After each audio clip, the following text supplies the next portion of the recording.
안녕하세요. 오늘 이렇게 윤전도사와 함께하는 랜선 성지순례에 오신 여러분들을 진심으로 환영합니다. 환영합니다. 네, 너무 좋아요. 전도사님이 설교에서 성지순례를 다녀왔다고 이야기한 적이 있는데 혹시 기억나는 친구들 있나요? 설교를 열심히 들었으면 기억이 날 거예요. 전도사님은요, 작년 초에 성지순례를 다녀왔는데 그냥 성지순례를 다녀온 것이 아니라 그곳에서 인솔 겸 가이드 역할을 같이 했었어요. 전도사님이 다녀온 것처럼 여러분들도 직접 이스라엘과 요르단을 가서 성지를 직접 순례하면서 경험을 하면 너무나도 좋겠지만 지금 코로나 시국으로 인해서 우리가 직접 갈 수가 없잖아요. 그래서 전도사님이 준비한 것이 있습니다. 바로 랜선 성지순례입니다. 오늘 전도사님이 여러분들이 정말 성지순례를 다녀온 것처럼 느낄 수 있도록 여러 가지 사진들과 영상들을 함께 준비했어요. 그래서 여러분들을 전도사님이 가이드하면서 함께 성지순례를 떠나보려고 합니다. 그러면 우리가 다 함께 여행을 떠나볼까요? 오늘 우리가 먼저 떠나볼 곳은요, 바로 요르단입니다. 요르단. 여러분, 요르단은 어떠한 곳일까요? 요르단 하삼 왕국은 아라비아 반도 북부에 위치한 요르단의 정식 명칭으로 이슬람 국가이지만 헌법으로 타종교의 신앙과 예배의 자유를 보장할 만큼 중동 국가 중 가장 개방되어 있다. 면적은 89,000 제곱킬로미터로 남한보다 조금 작으며 2015년 인구는 현재 약 811만 명이다. 중동 지역 문화유산 보고라고 불리는 요르단은 페트라, 제라쉬, 사해바다, 와디럼 사막 등 다양한 관광 자원을 보유하고 있다.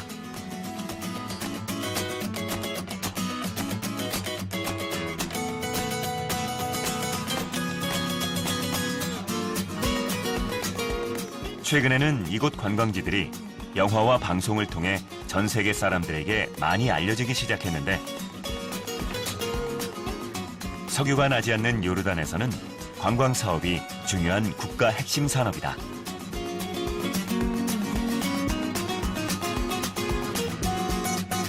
네, 이처럼 요르단은요, 아름다운 고대 문화와 유적들과 성경의 역사들을 우리가 볼 수가 있습니다.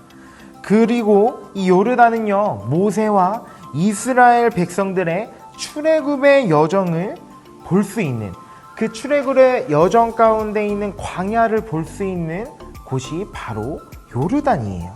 그 중에 우리가 먼저 떠나볼 곳은요, 바로 페트라라는 곳이에요. 페트라는요, 세계 7대 불가사의 중에 하나로 꼽히고 유네스코 문화유산으로도 지정되어 있는 아주 중요한 곳이에요. 오늘날 요르단에서 가장 매력적인 장소가 바로 이 페트라입니다. 여러분, 이 페트라는요, 관광지로서 요르단을 먹여 살린다고 이야기할 수 있을 정도로 정말 많은 인원들이 왔다 가는 곳입니다. 그리고 또 요르단은 이러한 관광 수입원으로서 페트라를 아주 잘 이용하고 사용하고 있습니다. 페트라는 에돔과 모압의 접경 지역에 자리 잡은 곳으로서 에돔의 셀라라는 지명으로 구약 성경에서 언급하고 있습니다. 페트라라는 이름의 뜻을 살펴보면요, 바위라는 이름을 뜻하고 있고 에돔의 셀라에서 셀라도 히브리어로 바위라는 의미를 가지고 있어요. 그만큼 주변에 다 온통 바위고 특히 붉은 사암으로 이루어져 있는 것이 바로 페트라의 특징입니다. 페트라의 입국의 폭은요, 3m도 채 되지 않지만 거대한 자연 절벽이에요. 직접 가보면 정말 높고 멋있는 그런 바위들이 있는데요, 이러한 협곡이 1km 이상 이어져 있어요. 거기 진짜 걸어가면 진짜 힘들어요. 이렇게 깊이 들어와야만 했던 구조였기 때문에 수세기 동안 이곳이 발견되지가 않았었어요. 그리고 이 페트라는요, 엄청난 것을 우리가 볼 수가 있는데 바로 이 페트라 안쪽 1km 이상 걸어 들어가게 되면 파라오의 보물창고라는 뜻의 알카지네라는 건축물이 있습니다. 시험으로 사진으로 봐볼까요? 와, 엄청나죠? 이 알카지네는요, 페트라 유적 중 가장 인상적이고 웅장한 2층짜리 건물입니다. 더 놀라운 것은요, 이 건물의 기원전 7세기 이곳에 정착한 나바테아인들이 직접 깎아 만들었다는 것입니다. 그러면 나바테인들은요, 절벽의 바위산을 통째로 깨서 사원을 만들고 왕의 무덤과 집을 만들었어요. 아, 여기 보면 전도사님이 그곳에서 찍은 사진이 있습니다. 여기가 명당이에요, 명당. 여기서 찍으면 이 알카지네가 한눈에 보이는 그러한 장소로 이곳에 오게 되면 이 장소에서 꼭 사진을 찍어야 됩니다. 전도사님이 가이드하는 분들 다 여기서 사진 찍어줬습니다. 네, 그 정도로 아주 핫한 장소가 바로 여기인데요. 여러분, 어떤가요? 정말 신비하고 멋있지 않나요? 전도사님이 이 페트라에 처음 갔을 때 와, 진짜 멋있더라고요. 그래서 사진을 엄청 많이 찍었던 기억이 있어요. 이제 우리는 이 페트라를 지나 또 다른 곳으로 한번 가보려고 합니다. 페트라에서 다음 코스로 가기 위해서는요, 우리가 광야를 지나가야 해요. 우리가 직접 간다면 버스나 다른 탈 것을 타고 지나갔겠지만 랜선 성지순례인 만큼 우리는 더 높고 넓게 드론으로 한번 광야를 보도록 하겠습니다. 어때요, 여러분? 이 광야 어때요? 정말 아무것도 없죠. 광야를 가면 전도사님은 버스를 타고 이 광야를 지나간 적이 있는데 잤던 기억밖에 없어요. 정말 아무것도 없거든요. 전도사님도 이 광야를 처음 갔을 때 많은 충격을 받았어요. 우리나라에는 광야도 사막도 없잖아요. 그렇기 때문에 성경의 이야기들이 조금 와닿지 않을 수 있지만 이렇게 넓게 펼쳐진 광야의 모습을 보고 전도사님은 이스라엘 백성이 이러한 광야의 길을 뚜벅뚜벅 걸어갔겠구나 라고 생각을 할 수가 있었습니다. 이렇게 우리가요, 광야를 지나서 도착한 곳은요, 바로 40년에 걸친 광야의 마지막 종착지 느보산입니다. 성경에서 모세는요, 이 느보산에서 120세의 나이로 생을 마감했다고 이야기하고 있어요. 모세는 결국 가나안 땅에 들어가지 못하고 이곳에서 생을 마감하게 되었어요. 그리고 이곳 골짜기에서 장례를 치렀다고 해 정상에는요, 모세 기념교회가 세워져 있습니다. 하지만 모세의 무덤은 어디에 있는지 아무도 알지 못해요. 특정 성경에 구체적으로 나와 있지가 않아요. 그것도 다 하나님의 섭리가 있는 거겠죠. 그리고 이곳을 가면요, 모세 기념석이 또한 세워져 있습니다. 또 모세 기념교회가 세워지기 전 그 터 밑에 있던 유적들을 발굴하여 역사적 순서대로 전시해 놓은 모세 기념 박물관도 이곳에 있습니다. 여러분, 미술 시간에 한 번쯤은 해봤을 이 모자이크도요, 그 당시 유적 중에 하나입니다. 또 길 옆에 전망대에는요, 모세를 기념하기 위해 녹뱀 지팡이가 높게 서 있습니다. 여기서 찍은 사진도 있는데 이것을 보면 정말 크게 이 녹뱀 지팡이가 세워져 있거든요. 모세의 지팡이를 휘감은 녹뱀은 인류 구원에 상징하는 예수 그리스도의 십자가의 의미를 또한 갖고 있다고 이렇게 이야기하고 있어요. 지금 나오는 영상은요, 느보산에서 광야를 바라보는 영상인데요, 이곳까지 오는 것은 모세와 이스라엘 백성들에게 정말 쉽지는 않았을 것이라는 것을 여러분들이 좀 느껴지나요? 전도사님이 이 느보산에 올라갈 때 차를 타고 올라갔는데 와, 정말로 높은 곳이고 차를 타고 올라가는데도 주변에 아무것도 없는 것을 볼 수가 있어요. 신명기 34장에서 하나님께서는 모세에게 약속한 땅 가나안을 보게 하셨습니다. 하지만 이런 광야를 지나온 모세에게 하나님께서는 직접 그 땅에 들어가지는 못할 것이다 라고 말씀하셨어요. 이 말을 들은 모세는 어떠한 마음과 어떻게 했을까요? 성숙한 신앙을 가진 모세는요, 그 모든 일에 하나님의 결정과 인도하심이 있었을 것이라고, 또한 가장 선하다고 생각했기 때문에 하나님의 말씀에, 하나님의 그러한 명령에 따지지도 않고 묻지도 않고 순종했습니다. 우리 한사랑교회 친구들도요, 어떠한 상황에서도 우리에게 가장 선하고 좋은 길로 인도하여 주실 하나님을 믿고 신뢰하며 나아갔으면 좋겠어요. 이렇게 하니까 설교 같은데, 여러분, 우리 하나님을 믿고 신뢰하며 주님께 나아갔으면 좋겠습니다. 이제 조금은 무거웠던 느보산의 이야기를 정리를 하고 우리는 이제 재미있는 곳으로 떠나보려고 합니다. 바로 여러분들 성지순례 가면 여기는 꼭 가야 돼 라는 장소가 있는데, 바로 사해입니다. 사해 많이 들어봤죠. 데드시라고도 하는 죽음의 바다라는 곳입니다. 이 사해는요, 일반 바다보다도 농도가 너무나도 높아요. 5배나 높기 때문에 튜브나 구명조끼 없이 몸이 이 사해에 붕붕 뜨는 것을 느껴볼 수가 있어요. 수영을 전혀 못하는 여러분이 가도 사해 바다에 둥둥 뜨면서 신문을 볼 수가 있을 거예요. 전도사님도 이 사해 바다를 가봤어요. 이 사해 바다에 가서 가만히 누워 있었는데 몸이 둥둥 뜨더라고요. 정말 신기한 경험을 했어요. 근데 하나 주의할 점은, 이 사해 바다의 염도가 너무나도 높기 때문에 이게 눈에 들어가게 되면 정말 심할 경우에는 이 실명이 될 수도 있습니다. 그렇기 때문에 가이드였던 전도사님은 열심히 수영하는 것을 보면서 옆에 1.5리터 물을 갖고 있었어요. 언제라도 이제 팀원 중에 사해 바닷물이 눈에 들어가면 이 물을 던져줘서 바로바로 씻어낼 수 있게 도와줬거든요. 그리고 이 사해 바다 농도가 너무 높기 때문에 5분 이상 바닷물에 들어가게 되면 이 삼투압 현상 때문에 본인의 건강한 피부가 늙게 되는 현상이 일어날 수가 있어요. 그래서 사해 바다에서는 5분 동안 수영을 하고 5분 동안 또 머드팩을 하고 5분 동안 수영을 하고 또 5분 동안 머드팩을 하고, 이런 식으로 사해 바다를 즐기는 모습을 우리가 볼 수가 있어요. 이렇게 머드를 한다고 했죠. 이 사해 바다에 있는 머드는요, 정말 너무나도 좋습니다. 여러분, 클레오파트라의 미모의 비결이 뭔 줄 아세요? 바로 사해에 있는 머드로 마사지를 많이 했기 때문에 라는 썰이 있습니다.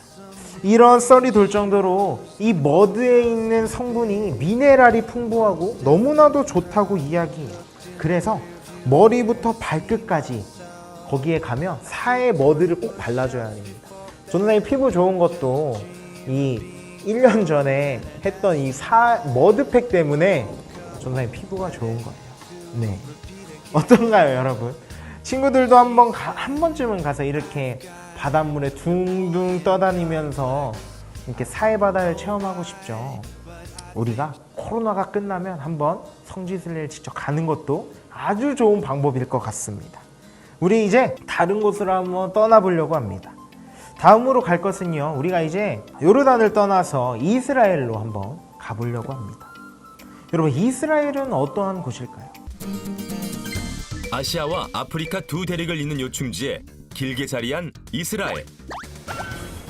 우리나라 경상도 면적이지만 고원과 평야, 사막과 호수, 다양한 풍광을 만날 수 있는데요. 진기한 이야기가 넘치는 그곳으로 떠나봅니다.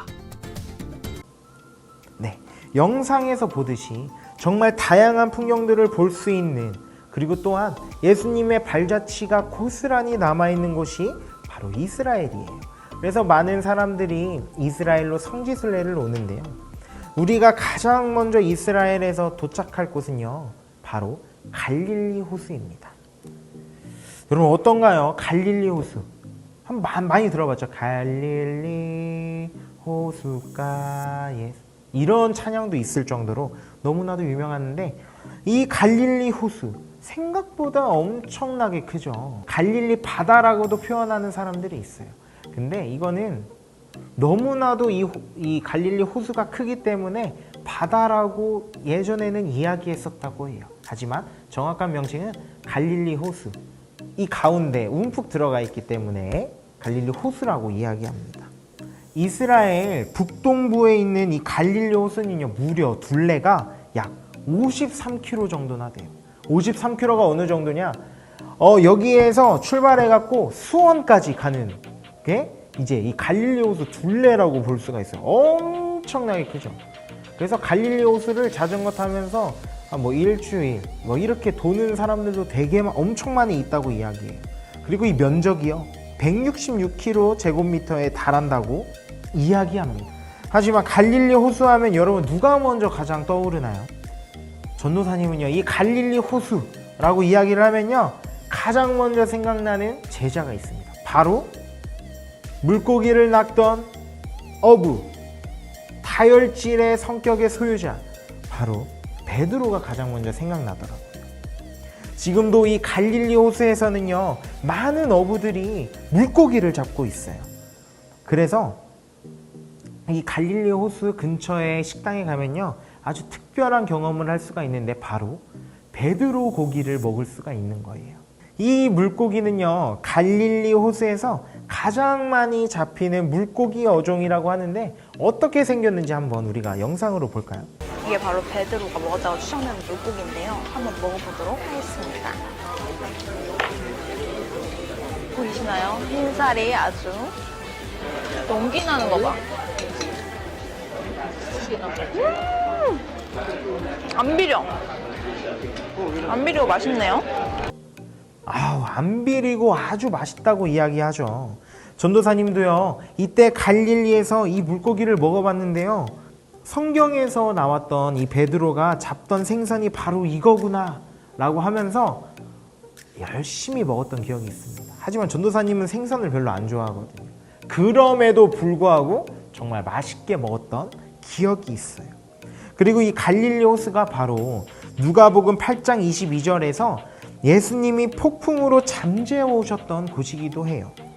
이렇게 우리가 성경에서 읽기만 했던 곳을요, 직접 영상으로 사진으로 보니까 여러분 어때요?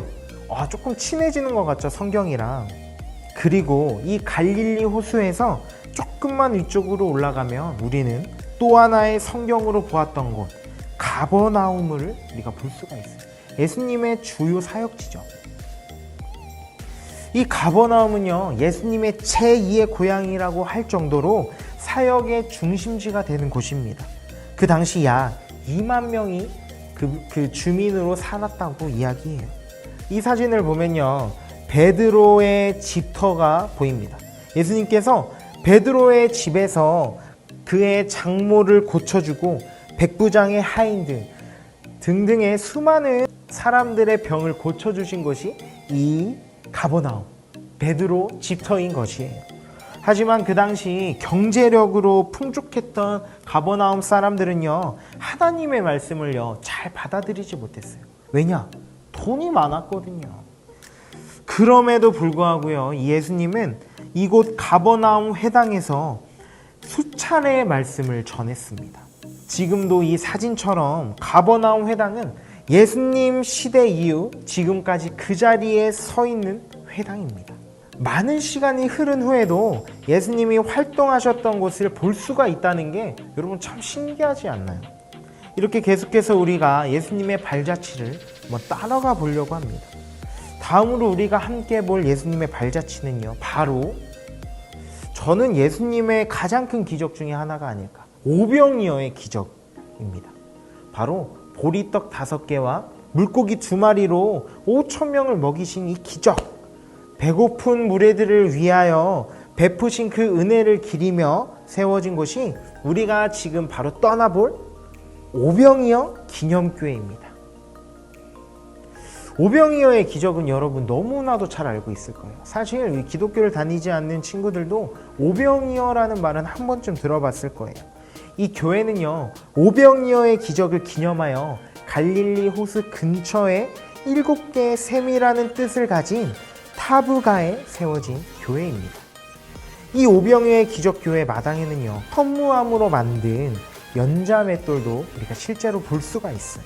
이 연자맷돌에 대한 비유는요, 성경에서 찾아볼 수가 있는데 마태복음 18장 6절에서 우리가 볼 수가 있습니다.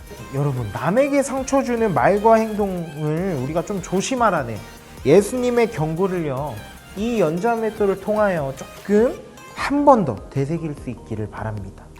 그럼 이제 우리 교회 내부로 한번 들어가 볼까요? 뾰로롱. 네, 지금 우리 교회 본당과 조금 많이 다르지 않나요? 특히 천장을 보면요, 나무로 만들어진 것을 우리가 볼 수가 있어요. 여러분, 지붕을 나무로 만든 이유는요, 노아의 방주가 나무로 만들었듯이 교회는 세상에서 구원의 방주라는 의미로 이 지붕을 나무로 만들었다고 이야기해요. 그리고 예배당 좌우측에는요, 각각 6개의 기둥들이 세워져 있습니다. 총 12개로 기둥이 세워져 있는데, 이 10이라는 숫자는요, 오병이어에서 남은 12광주리를 상징하는 것입니다. 그리고 우리 교회 바닥을 한번 봅시다. 예배당 바닥은요, 갈릴리 지역의 동물, 조류, 식물 등의 모자이크로 조각이 되어 있어요. 또 이 모자이크 바닥 중에 이스라엘에서 가장 유명한 모자이크가 이 예배당에 있습니다. 바로 제단 앞에 있는 오병이어 모자이크입니다. 와, 정말 정교하고 이쁘지 않나요? 와, 진짜 물고기 2마리와 빵이 담겨진 광주리의 모습을 하고 있는데요. 여러분, 이걸 자세히 보면요, 광주리의 빵이 4개밖에 없습니다. 여러분, 왜 5개가 아니라 4개가 있을까요? 그 이유는요, 바로 나머지 1개의 빵은 교회의 주인이 예수님이시다 라는 의미를 가지고 있는 것이에요. 이렇게 함께 오병이어의 기적을 기념하는 우리 교회를 한번 살펴봤는데요, 우리가 다음으로 예수님의 발자취를 찾아 떠날 곳은요, 우리가 많이 들어봤죠. 팔복교회입니다. 이곳은 팔복산에 위치한 팔복교회로 예수님께서 산상수훈 설교를 하셨던 곳으로 기념이 되어 있는 교회예요.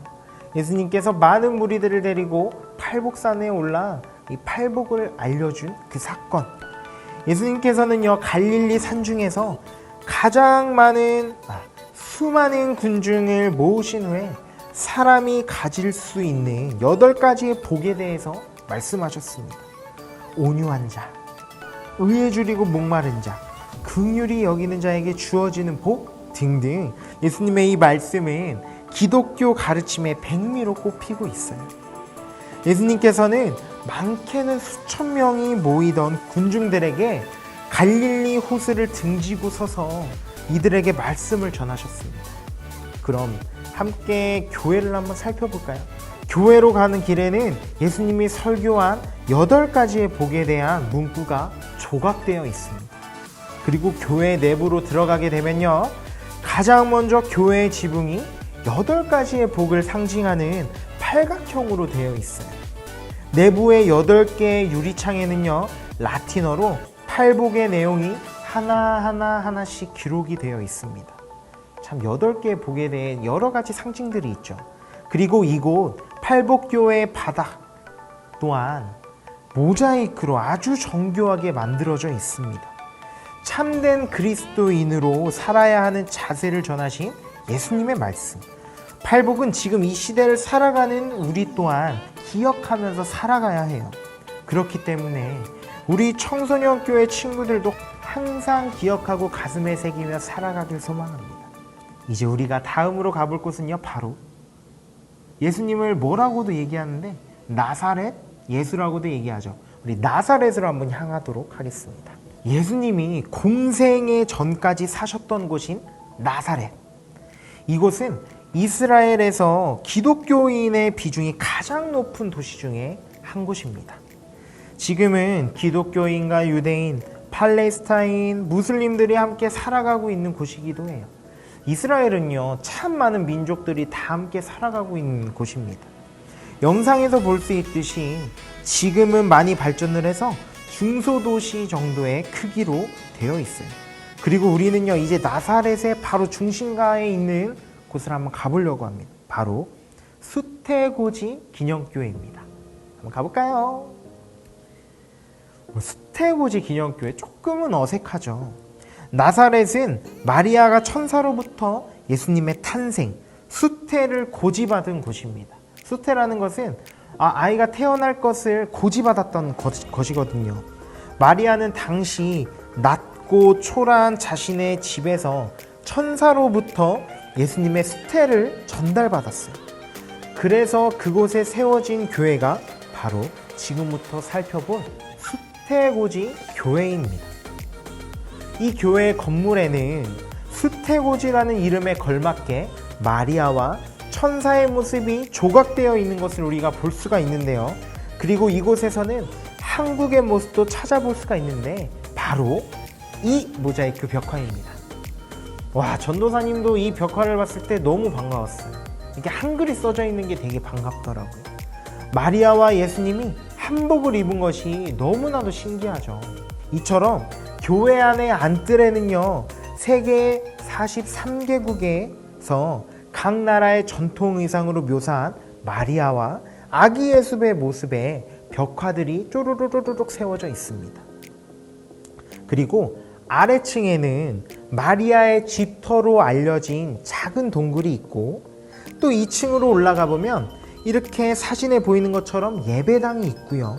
이 벽에는요, 16개국에서 보낸 마리아와 아기 예수의 그림 벽화가 있습니다. 이렇게 예수님의 탄생을 고지받은 수태고지 기념교회를 우리가 살펴보았는데요. 이제 우리는 마지막으로 예수님의 십자가를 지시고 올라갔던 십자가의 길, 비아 돌로로사로 우리가 한번 출발해 보도록 하겠습니다.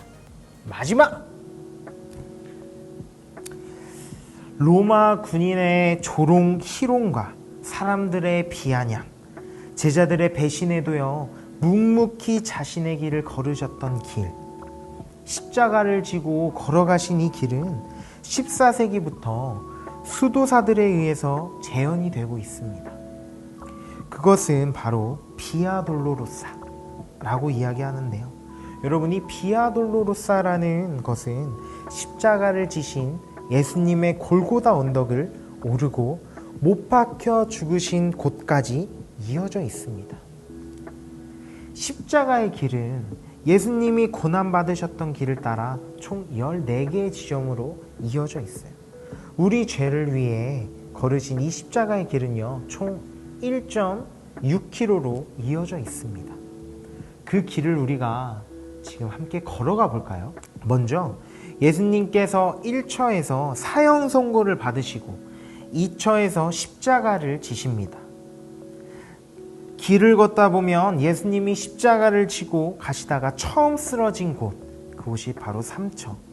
그리고 십자가를 진 예수님을 보며 슬퍼하던 어머니 마리아를 위로하던 장소가 바로 4처.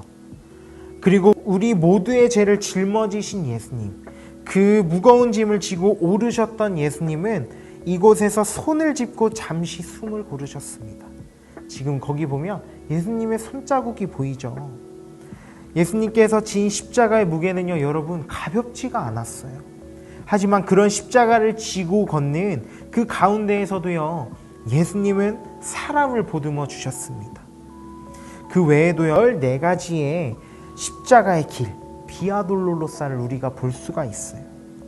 그리고 그 끝에 십자가에 달려 돌아가신 예수님의 무덤이 있는 곳, 바로 성력교회가 있습니다. 이곳을 주님 무덤 성당이라고도 이야기하는데요. 함께 그 안을 들어가 볼까요? 사람들은 이곳에 와서요, 눈물을 흘리고요, 예수님이 시신이 누였던 그 장소를 찾아가고 만지면서 기름을 부으고 그곳에 그 돌에 입을 맞춥니다.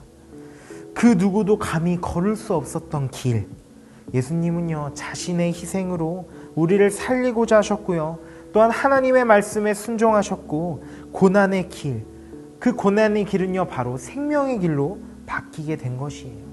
군중들로부터 받았던 비난과 수치심, 그리고 점점 다가오는 죽음, 인간으로서는요, 감당할 수가 없는 이 십자가의 길을 예수님께서는요, 묵묵히 걸어가셨습니다. 자신의 죽음으로 우리를 살리고자 하셨던 그 걸음이요, 우리를 다시 살렸고요.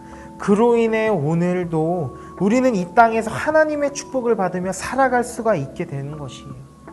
예수님의 이 십자가 사건을 그저 그 성경 속의 하나의 이야기라고 생각하지 않고 자기 자신의 사건으로 생각하고 기억하며 항상 감사한 마음으로 우리가 살아가기를 소망합니다. 근데 전도사님이 이 비아 돌로로사를 걸어갔을 때 가장 충격적인 것은 이 장소를 이제 올드시티라고 해요. 이곳은 아주 예전부터 지어졌던 것을 많이 개발하지 않고 유적 그대로 남겨놨거든요. 이 올드시티를 들어가 보면 그 비아 돌로로사, 예수님이 걸어가신 그 길 사이드를 보면요, 수많은 상점들이 입점해 있어요. 어떻게 보면 그것들은 그곳에 오는 관광객들에게 물건을 팔기 위해서, 그들에게 한 푼이라도 더 돈을 벌기 위해서 그렇게 상점들이 있는 것을 볼 수가 있는데, 전도사님 그것을 보고 너무나도 충격을 받았고 조금 아쉬운 마음이 너무나도 많이 들었습니다. 예수님께서 이러한 모습들을 보면 어떠한 마음이 드실까? 라는 생각도 정말 많이 했습니다. 여러분, 지금까지 우리는요, 랜선 성지순례로 요르단에서 이스라엘까지 성경 속에서 볼 수 있었던 출애굽과 예수님의 십자가 사건이 있었던 곳까지 우리가 여행을 해봤어요. 알려줄 것이 너무 많은데 시간이 짧고 이러니까 너무나도 자세하게 설명을 해주지 않았는데, 나중에 전도사님이 제대로 한 장소마다 자세하게 설명을 해서 여러분들이 직접 가지 않아도 이 정말 성지순례를 하는 것처럼 느낄 수 있게 한번 전도사님 한번 준비를 해볼게요. 그리고 기회가 되면 우리 다 함께 나중에 성지순례를 떠나보는 것도 정말 좋을 것 같습니다. 우리가 비록 그곳에 가서 직접 만져보지도 못하고 먹어볼 수는 없었죠. 하지만 지금까지 그저 글자로만 읽었었던 성경 속의 사건들이, 그리고 일들이 조금은 가까워지는, 그리고 생명력 있게 느껴지진 않나요? 전도사님이 이걸 준비하면서 성지순례 갔던 기억들이 계속 스쳐 지나갔어요. 그리고 되게 설레더라고요. 여러분들이 이 성경을 읽을 때 우리가 오늘 잠깐 봤었던 영상들과 사진들을 보면서 더 말씀 속에 깊이 들어갈 수 있었으면 너무나도 좋겠습니다. 전도사님은 이 기회를 통해 우리 그래도 청소년교회 친구들을 가이드할 수가 있어서 너무나도 좋았어요. 우리 한사랑교회 청소년 친구들도 이 시간을 통해서 말씀과 조금 더 가까워지고, 말씀을 읽을 때 이런 사진을 봤었지, 이런 영상을 봤었지 하면서 생각해 봤으면 좋겠습니다. 여러분, 이 중동 사람처럼 이렇게 저는 수염도 그리고 이렇게 왔잖아요. 저희 수염 되게 잘 어울리죠. 그런 것처럼 다음에 또 만날 수 있도록 하겠습니다. 그럼 우리 다음 시간에 만나요. 안녕.